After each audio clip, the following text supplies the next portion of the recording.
Hey everyone, welcome to the second video on linear motion. We'll pick up where we left off in the last video and learn a few more things. In this video, we'll learn the last two kinematic equations that we'll need for linear motion, and we'll talk about equations for horizontal and vertical motion.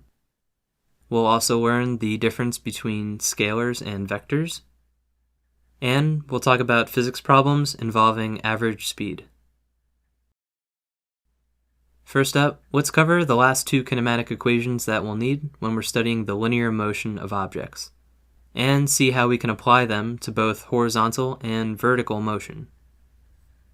Just as a quick reminder, here are the kinematic equations for position, displacement, velocity, and acceleration that we learned in the last video. These equations are what we might call the definitions of position, velocity, and acceleration. The next equations that we'll learn are really useful, and they combine all three of these. So this first equation includes the variables for time, position, velocity, and acceleration.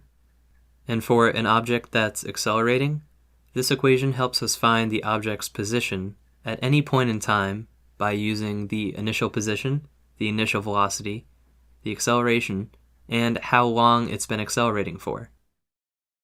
Let's take a closer look. So in this equation, xf stands for final position, xi is the initial position, vi is the initial velocity, t is the time, and a is acceleration. Something to note here, which we covered in one of the basics videos, is that when we have two variables next to each other with nothing in between them, it means we have to multiply them together. So here we have initial velocity times time, and we have 1/2 times acceleration times time squared. Another important thing to point out is that this equation only has the variable t for time. It doesn't have a delta t for change in time, and there's no initial time and final time. The thing to remember is this. For equations that only have a t by itself, the t really means delta t, or change in time. Or we could also think of it this way. We assume the initial time is just 0, and t is equal to the final time, which is the time point that we care about, the time point we're plugging in to find the object's position. And here are the SI units that we use for this equation. Time is in seconds, position is in meters, velocity is meters per second, and acceleration is meters per second squared. Alright, now the last kinematic equation that we'll learn for linear motion is this one. This equation relates the position, velocity, and acceleration of an object. But it doesn't include the variable for time, which is pretty interesting, because time is a fundamental part of kinematics. This equation is actually made by combining and rearranging a few other equations in order to get rid of the variable for time, which makes it really useful for certain problems where we don't know anything about time. So, for an object that is accelerating, like this car, this equation will help us find the final velocity of the object based on its initial velocity, its acceleration, and its change in position. This looks very similar to the equation we learned for acceleration if we had rearranged the variables like we mentioned in the last video. So with the equation on the left, we're using the change in time, which is the part in parentheses, and with this new equation on the right, we're using the change in position. To put that into words, the left equation can tell us the car's velocity based on how much time the car has been accelerating for. And the right equation can tell us the car's velocity based on how much distance the car has been accelerating over. So let's take a closer look at the variables in this new equation. Vf stands for final velocity, Vi is initial velocity, A is acceleration, xf is final position, and xi is initial position. And don't forget, multiplication is implied in these two spots. As a whole, this equation says that for an object, the final velocity squared is equal to the initial velocity squared plus 2 times the acceleration times the change in position, or the final position minus the initial position. And here are the SI units for the variables in this equation. Awesome, so now we have a nice list of kinematic equations that we can use to solve problems, which we'll work through more in later videos. And don't worry if this seems like a lot here, you don't have to memorize it. All of these are on your equation sheet, and the variables are defined there, so you'll know what they mean. Now, before we wrap up with kinematic equations, there's one more thing we need to cover, and that's the variables that we use for horizontal and vertical motion. So we're learning about linear motion, or motion along a straight line, and mostly we've talked about a car driving along a road, which would be horizontal motion. But we can also have vertical motion, like if we dropped a ball from some height and let it fall down. The car and the ball are both examples of linear motion, but they're in different directions.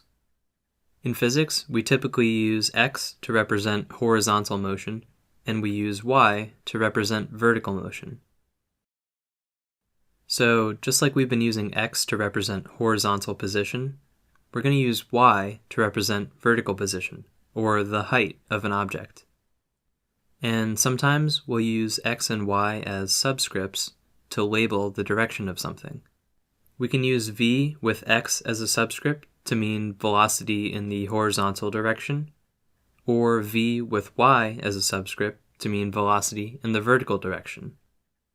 Likewise, ax would mean horizontal acceleration, and ay would mean vertical acceleration.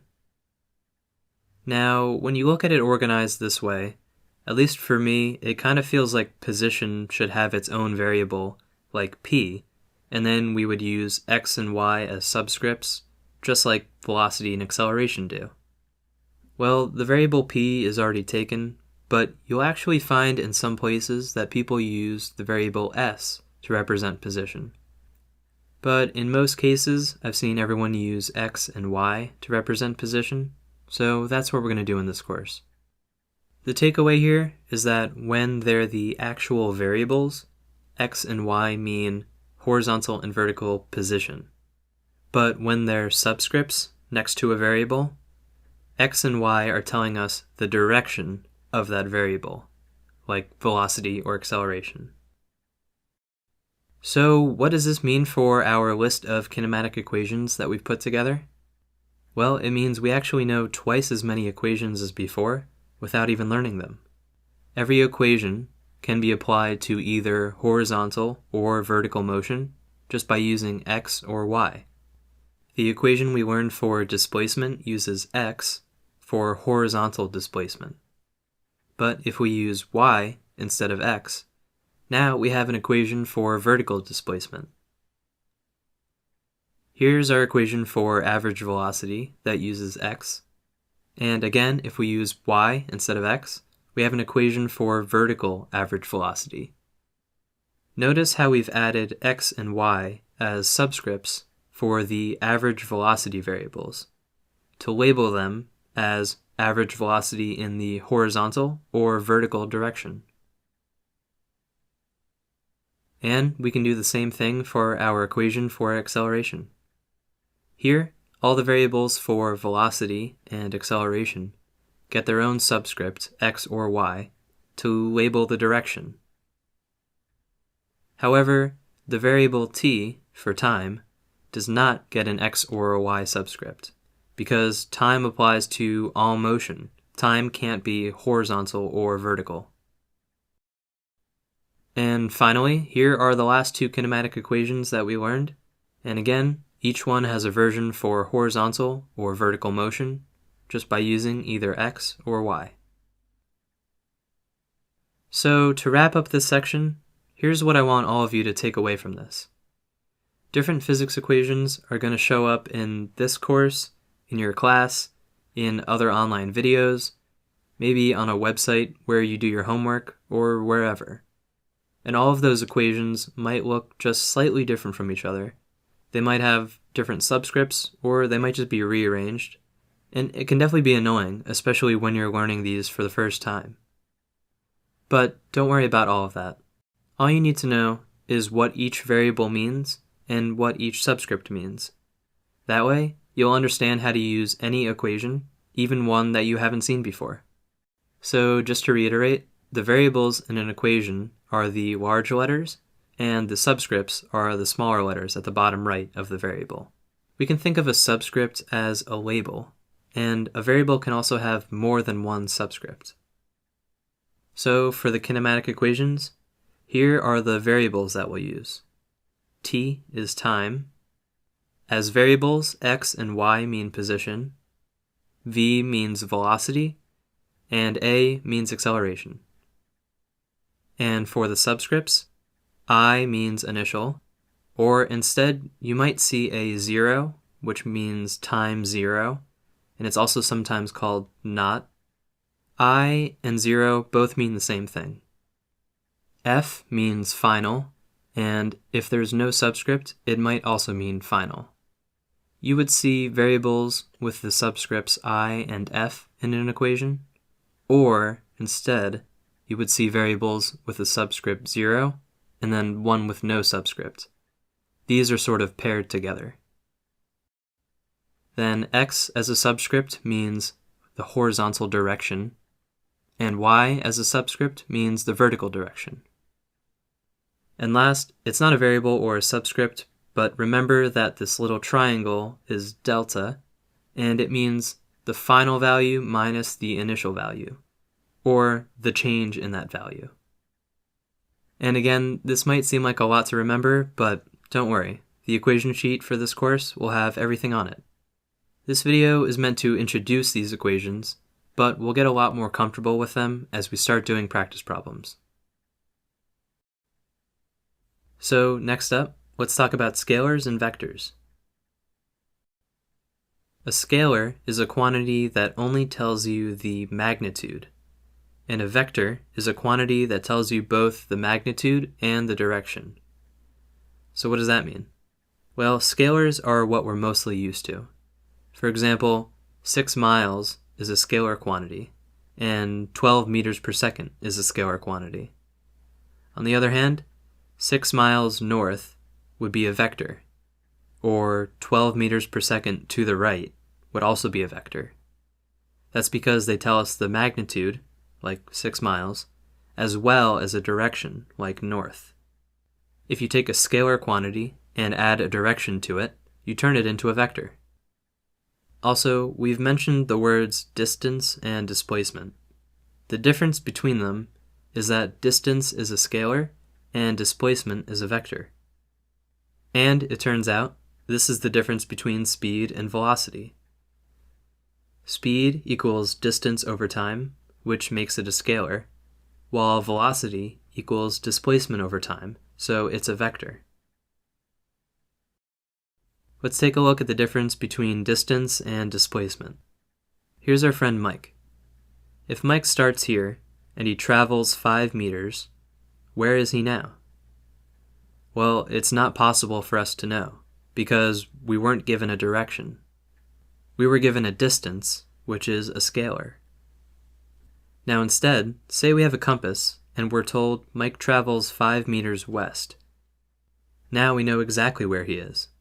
Here we were given a displacement, which is a vector, and it includes both the magnitude and the direction. Think of it as taking a distance value and adding on a direction. Here's another important distinction between distance and displacement. Here's Mike again. Let's say that Mike walks in a full circle with a circumference of 15 meters and ends up right where he started. What is his distance traveled, and what is his total displacement? Well, his distance traveled, which is the actual path that he covered while he was walking, is 15 meters. That's the circumference of his circle, or the length of his path. However, his total displacement during this journey is 0. Why is that? Well, remember our equation for displacement is the difference between the final position and the initial position. And for this journey, Mike started and ended in the same place. So his final position and his initial position are the same, and that gives us that the displacement is 0. Let's look at this another way. Let's say you're driving from your home to your school. There's different paths you could take, but let's say you drove to school like this. The distance you traveled, let's say, is 5 miles. What would be your displacement? Well, the displacement is the direct difference between your initial and final points. And we can think of it as an arrow going from your starting point to your ending point. So here, our displacement turns out to be 3 miles northwest. Displacement is a vector, so it has both a magnitude, 3 miles, and a direction, northwest. So, here's a question for you. Every car has something called an odometer, which measures the number of miles driven in your car. If we checked the odometer at home, and then checked it again when we got to school, would the odometer increase by 5 miles, or would it increase by 3 miles? So, does the odometer track our distance, or our displacement? The answer is, the odometer would go up by 5 miles, because it measures distance. It measures the actual path that the car takes. So that's another way to think about the difference between distance and displacement. Next, we can actually use the same examples to compare speed and velocity. Again, Mike walks in a full circle with a circumference of 15 meters, but now we're given that it takes him 10 seconds. What is his average speed and his average velocity? Well, speed is equal to distance over time, and his distance traveled is 15 meters, and it takes him 10 seconds. So his average speed is 15 divided by 10, or 1.5 meters per second. But velocity uses displacement, not distance. We learned last time that his displacement is 0 meters, since there's no difference between his initial and final position. So Mike's average velocity is 0 meters divided by 10 seconds, or 0 meters per second. That seems kind of strange because we know Mike was moving as he walked around the circle. But this is how we define average velocity, and in this case, it's 0. What about our driving example? We already found the distance and displacement of our car, and let's say the trip takes us 12 minutes, which equals 0.2 hours. So what would be our average speed and our average velocity for this trip? Well, speed is distance over time, which would be 5 miles divided by 0.2 hours, and we get 25 miles per hour. So that's our average speed. Next, velocity is displacement over time. So to find the magnitude, we would do 3 miles divided by 0.2 hours, which gives us 15 miles per hour. But velocity is a vector, so we need to include the direction. So our average velocity would be 15 miles per hour northwest. It has the same direction as our displacement.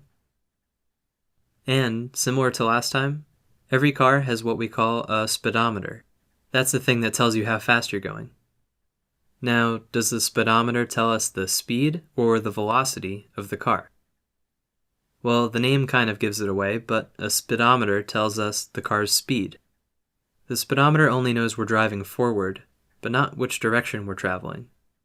However, if your car has a built-in compass, you could think of combining your speed and your compass direction together to give you your car's velocity, which is a vector. Alright, so the last thing we're going to cover in this video is physics problems involving average speed. So here's our equation for average speed. Average speed equals the total distance traveled divided by the total time it took to travel that distance. I emphasize total because it's an important part of finding average speed. For example, if we said that this car traveled 30 miles and it took 2 hours, then the average speed of the car for that period is 30 miles divided by 2 hours, or 15 miles per hour. Seems pretty straightforward, right? But sometimes physics problems can trip us up because the information we get isn't this easy. And we might forget that average speed is defined as the total distance over the total time. If the problem wants us to find average speed, this is how we have to calculate it. Take a look at this example. A car drives 150 miles at 50 miles per hour, then drives for another 150 miles at 75 miles per hour. What is the average speed of the car for the whole trip?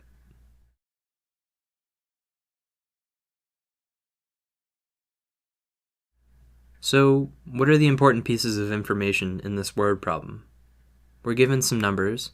The car drives 150 miles at 50 miles per hour and 150 miles at 75 miles per hour.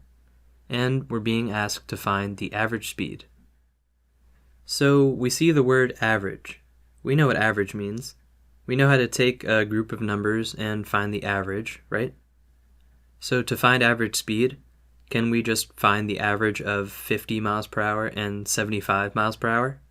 That would be 50 miles per hour plus 75 miles per hour divided by 2, which gives us 62.5 miles per hour. That seems logical, right?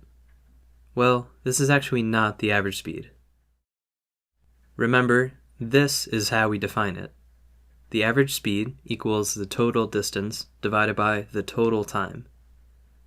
So we know the total distance, 150 miles plus 150 miles, gives us 300 miles. But we don't know the total time. How can we find it? Well, we know the distance and the speed of the car for each part of this trip. So what we can do is find the amount of time the car traveled for each part of the trip, and then add them together to get the total time. So speed equals distance divided by time. But we want to rearrange this equation so we can find time. If we multiply both sides by time, we get speed times time equals distance. Then if we divide both sides by speed, we get time equals distance divided by speed.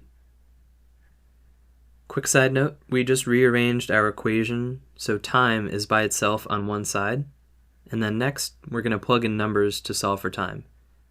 We could have also plugged in numbers first and then rearranged the equation for time. I just chose to do it this way. Okay, so for the first part of our trip, we have 150 miles divided by 50 miles per hour, which equals 3 hours. For the second part of the trip, we have 150 miles divided by 75 miles per hour, which equals 2 hours. So the total time for the entire trip is 3 plus 2, or 5 hours. Now we can calculate the average speed of the car for the entire trip. Average speed equals the total distance, 300 miles, divided by the total time, or 5 hours, which equals 60 miles per hour. So that is the actual average speed that this problem is asking us to find. So why is this answer correct? And why is it different than the one we got before? Let's explore this for a minute. You don't need to remember this, but I think it'd be nice to clear things up. So this first method of finding average speed feels right, doesn't it? 62.5 is halfway between 50 and 75, which is how we're used to finding the average of two numbers. But the correct average speed, 60, is less than that. It's closer to 50 than it is to 75. So why is that? The car even drove the exact same distance at each of these two speeds. So it feels like each speed is equally important. Like if you imagined a balance, each speed would have equal weight. Now, if instead the car had driven 50 miles per hour for 1,000 miles and 75 miles per hour for only 1 mile, then it would feel like the 50 miles per hour would hold more weight, and the average should be closer to 50. But the distances are actually the same. However, the times are not the same. We found that the car was driving 50 miles per hour for 3 hours, and 75 miles per hour for only 2 hours. So since the car was driving at 50 miles per hour for a longer time, the 50 has more weight to it, so the average speed is closer to 50 than 75. So really, when we say average speed in physics, you could think of it as the time-weighted average speed, as opposed to the distance-weighted average speed. When an object like a car travels at different speeds over its journey, we're averaging the speeds based on their times and not on their distances. Anyway, you can forget about that. The nice thing is, all you need is this equation. If a problem asks you to find the average speed, just divide the total distance by the total time, and you'll be good to go. Alright, let's do a recap of what we learned in this video. First off, we learned the last two kinematic equations for linear motion, which both apply to an object that's accelerating. Next, we learned that we can describe horizontal motion using the variable or the subscript x, and we describe vertical motion using the variable or subscript y. And that let us use each of our kinematic equations for either horizontal or vertical motion by using either x or y. We also learned that all we need to know is what each variable and each subscript means, and then we don't need to memorize any equations. Next, we learned the difference between scalars and vectors, where scalars have only a magnitude, but vectors have both a magnitude and a direction. And we covered a few examples showing the difference between distance and displacement, and speed and velocity. And finally, we talked about how average speed could be thought of as the time-weighted average speed. But when we're solving problems like these, all we need to do is simply use this equation for average speed with the total distance and the total time. Alright, thanks everyone for watching, and I'll see you in the next video.